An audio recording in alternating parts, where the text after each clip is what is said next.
Hello दोस्तों। आज के वीडियो में हम लोग डिस्कस करेंगे gold ETF versus digital gold. Digital gold जो है वो आप किसी वेबसाइट या किसी प्लेटफॉर्म से बाय करते हैं। वहाँ पे आपको डीमैट अकाउंट की ज़रूरत नहीं होती है। और जो गोल्ड ईटीएफ है वो आप किसी broker broker platform like Zerodha या ग्रो से बाय करते हैं।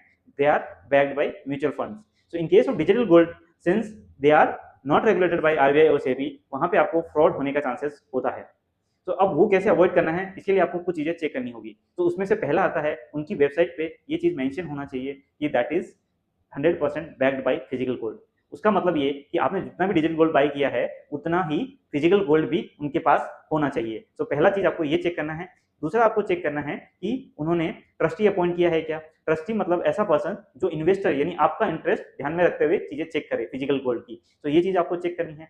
तीसरा है, आपको चेक करना है कि थर्ड पार्टी ऑडिट हुआ है क्या उसका, यानी किसी थर्ड पार्टी ने उसका ऑडिट करके जो रिपोर्ट है वो उनकी वेबसाइट या प्लेटफॉर्म पे अवेलेबल होनी चाहिए। तो उससे आपका ट्रस्ट बिल्डअप होता है।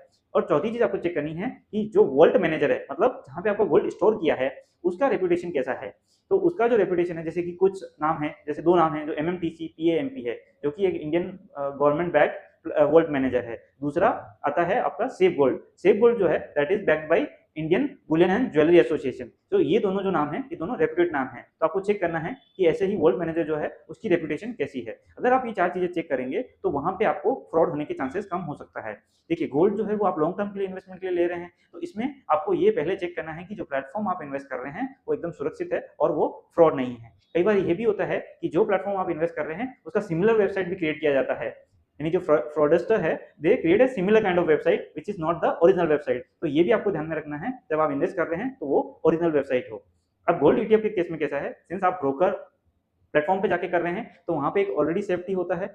और दूसरी चीज ये है कि वहाँ पे they are backed by mutual fund, so उनका ऑडिट भी एक रेगुलर फ्रिक्वेंसी पे होता है, plus they are regulated by SEBI. तो इससे आपका एक ट्रस्ट और ट्रांसपेरेंसी बना रहता है। अब हम आते हैं नेक्स्ट जो फैक्टर है, वो है एक्सपेंस रेशियो।